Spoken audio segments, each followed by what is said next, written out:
Hey, experts, we've got something really awesome that we do here at Coffee Experts Club, and that's called the My First Drive-Through Coffee Masterclass. So if you're opening your next coffee shop, I think a lot of times you may think to yourself, I know what goes into opening a coffee shop. I've been doing this for years, but maybe you've been doing it for somebody else. And maybe this is your first option of starting a coffee shop on your own. Or maybe you don't know anything about coffee and you're just like, I'm looking for a good investment opportunity. Starting a coffee shop seems like a good place to put it, and you're going to enter into it. But what you don't know is all the things that you don't know, right? And so what we've done with this masterclass is taken behind the scenes, how you find your first location, what you need to be thinking about in finding a location. We give you a gift in the masterclass where it's a step-by-step process of how you're opening your coffee shop, the different checkpoints you need from coming up with your plans and talking with the city and then negotiating a lease. And then how do you build a team and what are the different pieces you need to be thinking about? It's a great masterclass, door to door, start to finish, completely free on opening up your next coffee drive-through. So check it out. It's at myfirstdrivethrough.coffee, and it's a great masterclass. You won't regret it. We'll see you on the inside there. Welcome to the Coffee Experts Club, where we discuss all of the insights, expertise, and drama that goes into making your passion your profession. Our hosts, Aaron, Ben, and Drew, are three coffee experts who have taken their coffee experience and turned it into true expertise. They have consulted with major coffee brands throughout the United States and beyond, providing operations expertise and growth strategy for drive-through openings, multiple locations, and everything in between. So brew yourself a cup and hang out a bit with the Coffee Experts Club. Coffee Experts Club. How you guys doing today? Good. It seems as though you've had your coffee already. I had a couple of cups. I'm not going to lie. Drew's back in Belize. That makes my heart warm. Like I was a little bit nervous. I'm not going to lie. When mama's away from the chicks, you get a little worried about the business and how she's doing. Drew, how's it being back in a back room? It's bigger than I remember. And Ben said the same thing when I was talking to him. I think they're a little more organized than when I left. Right. Glad you made it down safe, man. Tropical storms are no joke, man. I saw the video from the kids in Cayo at our inland store, on the interior of Belize, right along the border of Guatemala.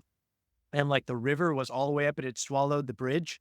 That was freaking crazy stuff, So just crazy tropical storms, things we don't deal with here in the Pacific Northwest. Yeah, I was thinking that I didn't ever think of that being one of the things that my skills are developing and dealing with is tropical storms and potential natural disasters.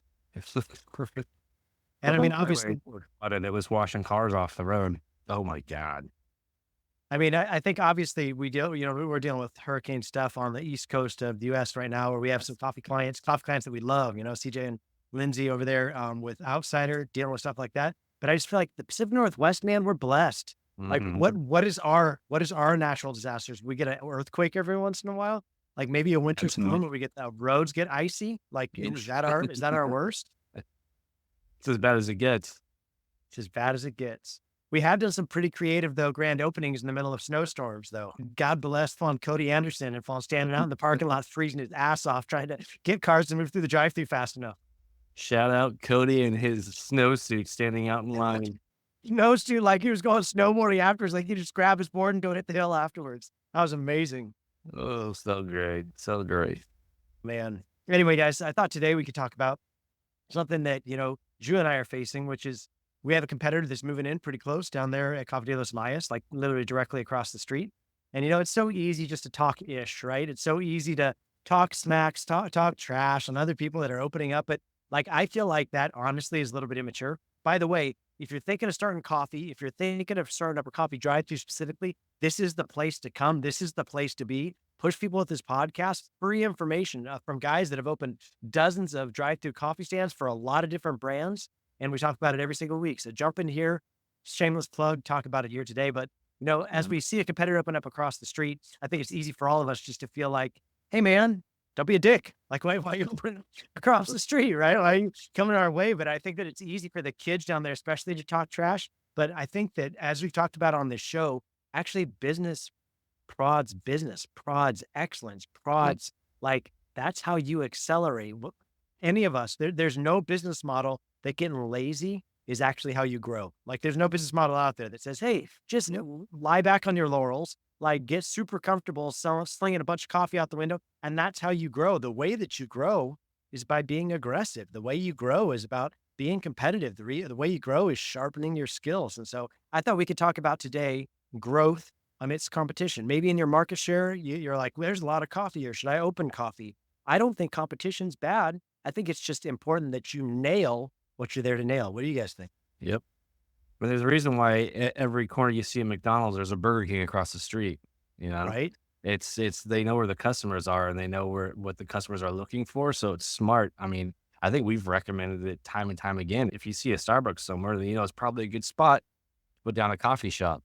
But Yep. really, it all comes down to, how confident are you in your product? How confident are you in your systems? And how confident are you in your people to deliver your product, the same product every time? Because, the minute you start delivering that product weaker or less good than you've been doing it, people go, "Oh, actually, there's an option across the street now. I'll go over there instead." Well, and this, as comfortable as it is to just think that we're the best all the time, it's nice when you get somebody like us across the street, or it's the same thing that happened in San Ignacio. 3 or 4 new stores popped up within a block radius, and it makes you feel like, oh, all those things that were on the back burner might actually be important. Yeah, Yeah. I might actually Right. bring those to the front and worry about these, X, Y, Z. Whereas before, the customers didn't necessarily have all that much choice, and so they deal with what we have, which is underserving the customer at a certain level, and so it makes these stresses a little bit more important to handle in a timely manner.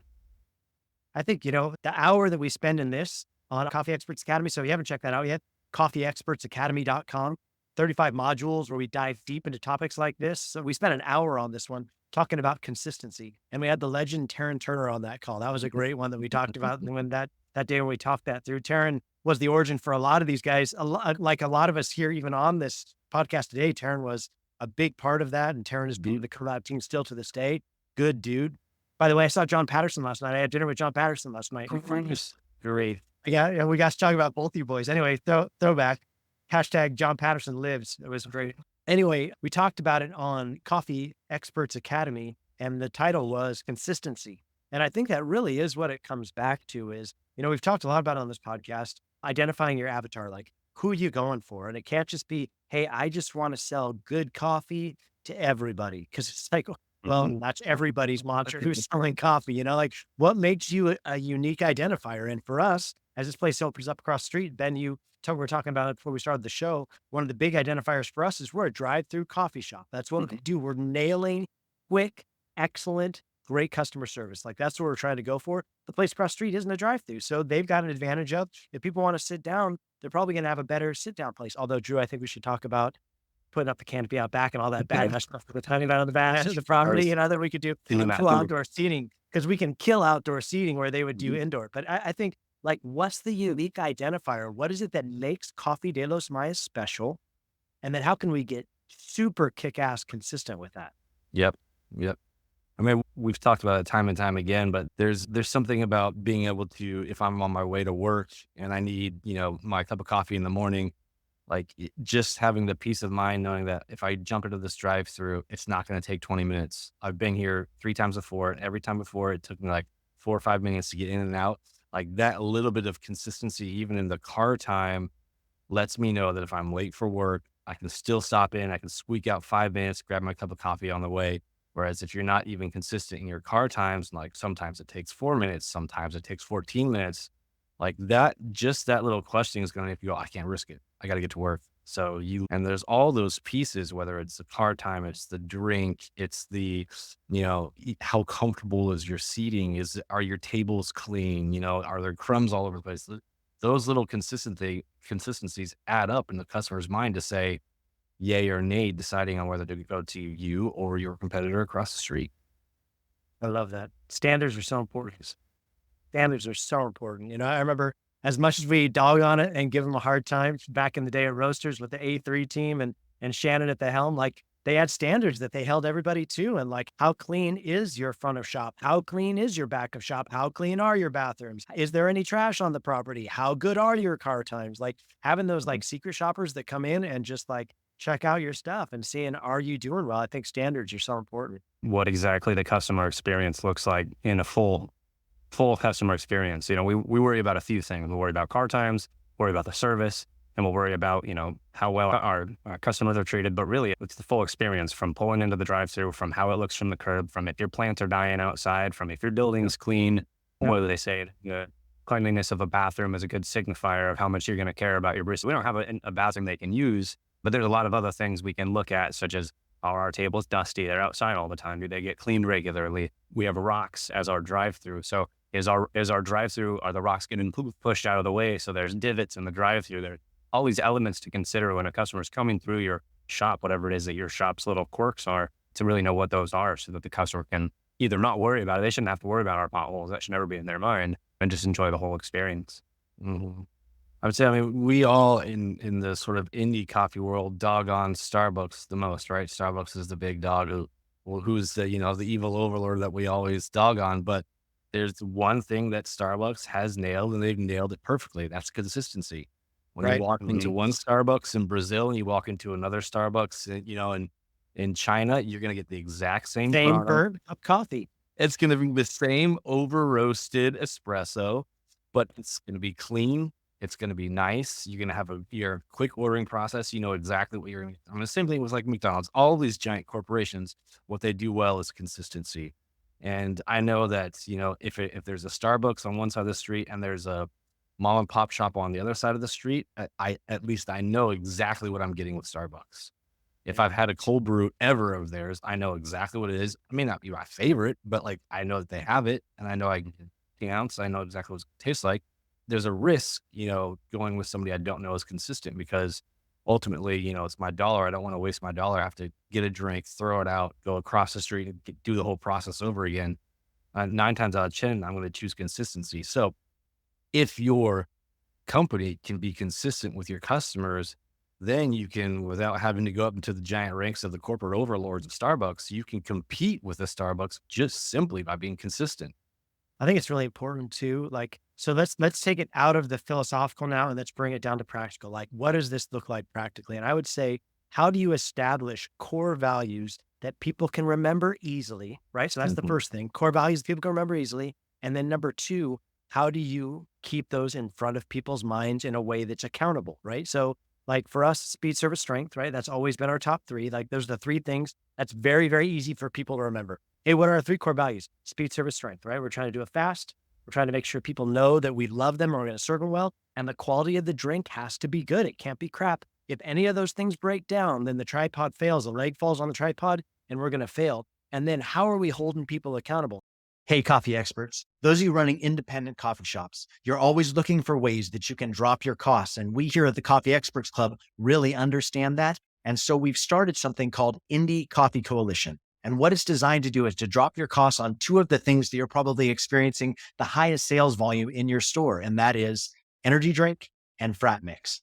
Those two line items, we've created our own products and are offering you those products at a reduced cost so that you can cut out the Red Bull of America. You can cut out the main lines of energy drinks that you're doing and serve your own energy drink at a reduced cost on a line item that you're probably already making a lot of sales on anyway. The best way that you can grow sales is by dropping your costs and maintaining a current volume. So check us out at indiecoffee.co, and we'll love to tell you more there. So what I'd like to talk about just for a minute is like team meetings. I think team meetings are really important.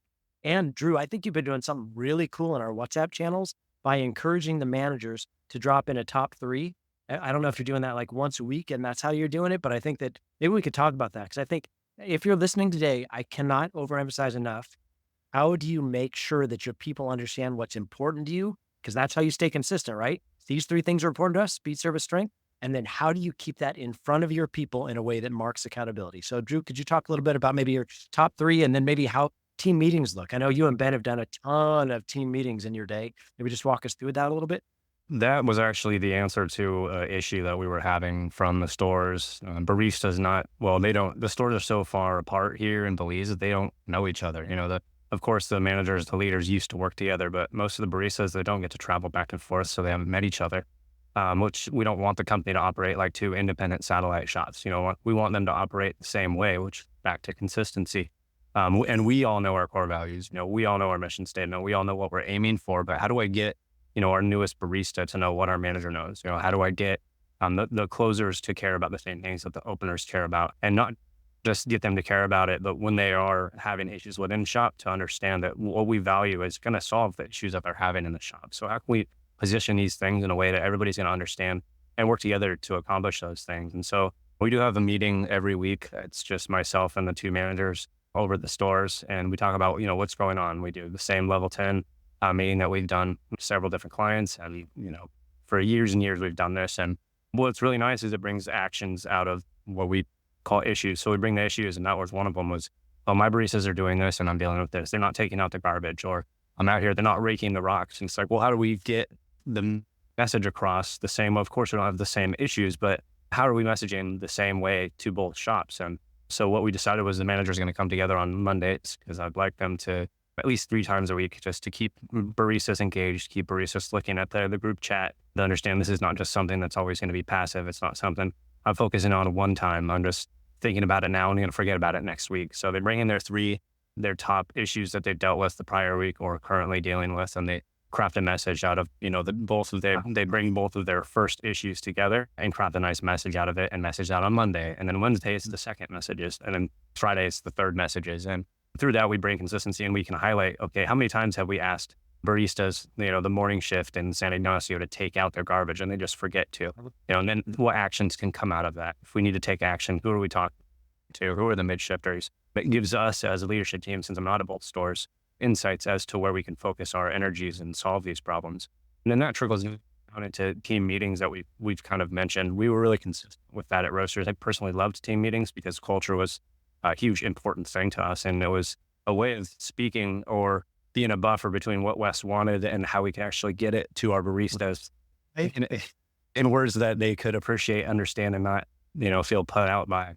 And so we do that same thing here. We try to, as consistently as possible, to have a set date that stores are having meetings. We have manager meetings, and then we have upper management meetings where it's just the leadership team above the management. And then we have store meetings where they can, essentially the managers can sit and say, hey, these are the things that we notice that we need to work on. You guys are having issues with this part of the tally system, or you guys are having issues with communicating about these we've gotten complaints about XYZ. And it's just a chance for them all to sit and tell the baristas, but not only that, but hear what the baristas have to say about their experiences, because, the night people don't always get to see the morning people. And so they might have something that's causing this issue.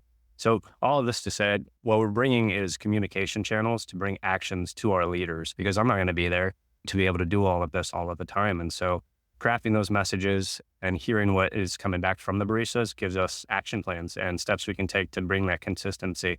And once we have consistency, we can think about higher levels. I don't want to always thinking about the rocks in my drive-through or the plants dying outside the store. Once they solve themselves, I can think about, well, what is it that we actually need to have the edge with the competitor across the street?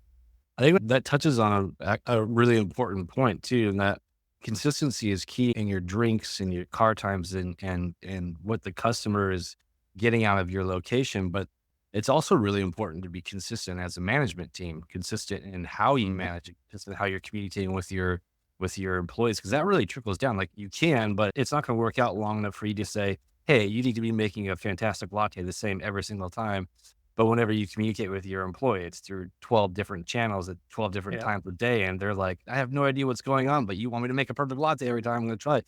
Like, it's just not going to work out. Your inconsistency is going to fade into your employees' inconsistency. So I think that's a really good point. By establishing a really solid standard communication system from you to your managers, to your baristas, it helps kind of create a foundational level of consistency. So at least when your employees come into work, it's not like a guessing game every day, which we've dealt with in the past, when you're like, what's it going to be like today? I don't know. I do think like establishing a set way that you do things too, like you were saying, Ben, for us, and Drew alluded to it a little bit. So leadership team for us, and what we've rolled out for a lot of different companies, I mean, it's part of our whole business model of the Collab team, is like, how are you doing weekly meetings with your team?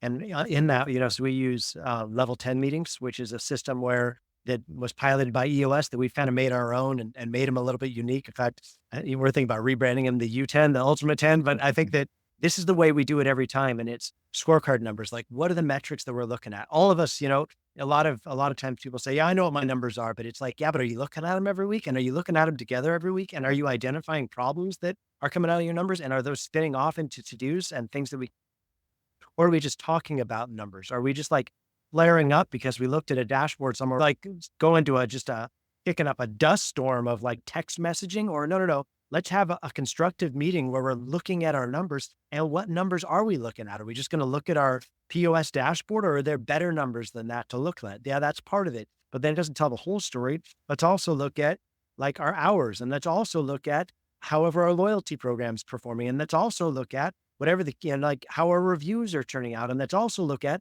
how our social medias are doing. Like, I think if you can create a story through your scorecard numbers that you're all looking at as a team, a leadership team, that helps inform you how you make your decisions downstream. And then we've been rolling out level 10 meetings even amongst the managers. And it's a more simplified version, but it's like, how can the managers, as they come together in a meeting, understand what their meeting structure is going to be like? So upper management and management, like, have a conversation, and then those management go take their team meetings and celebrate them a little bit, like buy them a meal, do something cool, give some people some attaboys, some attagirls, and then address what the problems are, and then help people to feel good as they're leaving. So it's not just like they come in and they're like, great, a ream fest. I'm going to show up at the team meeting and just get reamed the whole time. Like, how can we be thinking through constructive ways that we're like, hey, these things are important to us because we're metrically tracking them, and we know either you're not doing well or you are doing well. And then from there, be able to dictate how we're going to roll that out. And I know just a practical example this past week, Drew and I noticed, hey, like sales seem like they're down at one of the locations. Can we take a look at that? And so we kicked that over as we're looking through our weekly meeting, because every week we're looking at numbers, and year over year we're down. And so we started deep dialing into it, and it's like, oh, we stopped offering fruit smoothies because the fruit, we were having a hard time with inconsistency. So the kids just decided they were going to stop serving them, instead of like, no. Let's get to the bottom of that, and let's come up with a better solution than cutting a SKU that we sold 179 units of last month. Like that's probably not the best decision to make, because then like you just lost all the revenue for all those sales, So but really coming down to a spot of, when are you looking at that kind of stuff, and are you consistently finding those kind of problems so that you can help consistently solve them? Like, your menu should be consistent. Your offering should be consistent. I should be able to roll in and know I'm going to get my drink the same way every time I come. And that's what makes me excited to get there in the morning, and maybe to think about hitting it that afternoon. I think it's consistency is really king. Yeah, I mean, I remember back in the day where you run out of a syrup, and then like a quarter of your morning people are like, oh, I guess I'll go somewhere else, right? You run out of vanilla syrup, and how many customers are you going to lose for the day? Or if you run out of, for us, it was chocolate milk for our milk. As you run out of chocolate milk, how many customers are you going to lose for the day, just because they've come to rely on that offering from you? If you stop offering smoothies, how many customers in the afternoon are like, oh, I guess I'll go across the street now?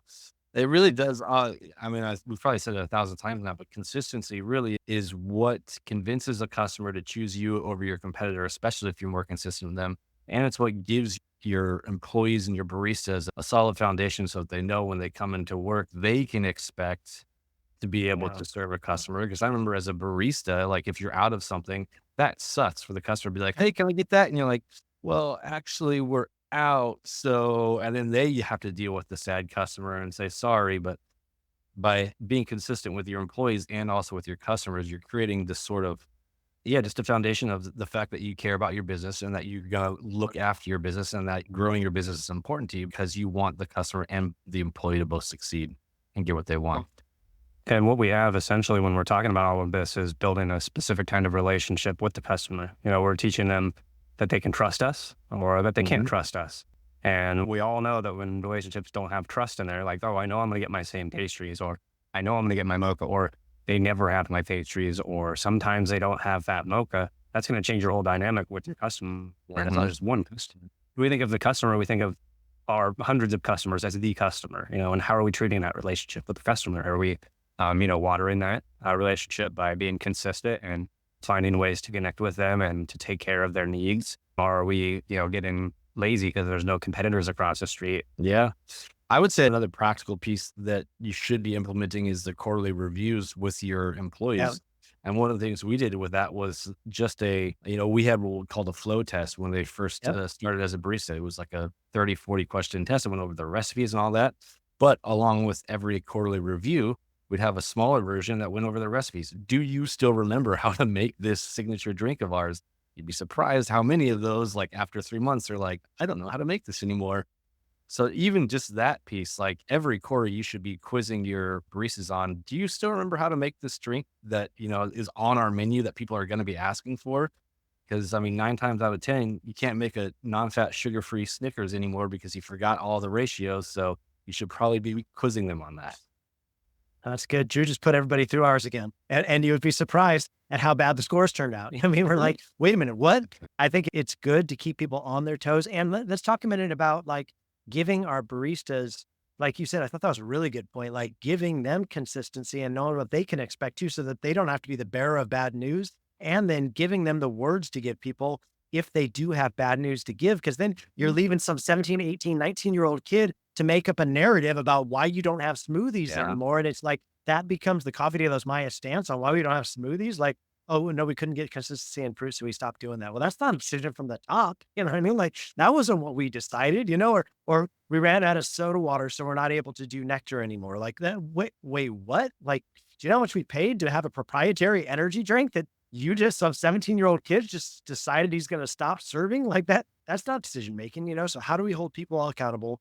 How do we make sure it's consistent for our baristas, for our guests, you know, for the community at large? And then how do we really stand up and broadcast, this is who we're trying to serve, and speak well of our neighbors? Hey man, the coffee shop across the street, if you're looking for a cool place to sit down and air conditioning because you're going to sit there a while, probably should go across the street. They've got a great thing over there. I mean, or highlight something they do really well. Hey, they've got great pastries over there if they've got their own bakery, or like find ways that you can speak well about your neighbors, and find ways that you can kick ass and make sure that nobody's stepping in on your offering, because I think that consistency in your offering is what's going to bring most attention to your business.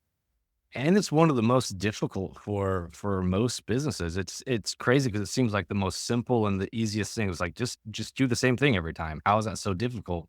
But it's Right. really difficult for businesses. So if you can do that, if you can be that business that says, yeah, it's the same every time. You don't have to have any sort of qualms about whether it's going to be different. If you can just be like, yeah, we'll always be the same. That's put you light years above most of your competition, because most of your competition is going to be up and down and up and down. But if you can say the same, like that alone will put you, you know, heads above, even if your product's exactly the same, even if your product's a little worse, to be honest. And honestly, let's say, and now we're not talking only competitors, if you want to scale it all, it's the key to, like, that's the only way you can scale. The only way you can scale is if you're consistent. That's the only way it's going to work. So those of you listening today, thank you for joining us today on Coffee Experts Club. I hope, man, consistency really spoke to you. Drew, Ben, you guys, it's just an honor just to talk to just such great gentlemen of coffee. So thank you, gentlemen of the road. We appreciate that. Happy to be here. All righty, guys. We'll see you next week here on Coffee Experts. Thanks so much for joining us today. For those of you who are looking to become a coffee expert yourself, we offer an incredible, thorough training online for opening your first coffee drive-thru at www.myfirstdrivethru.coffee.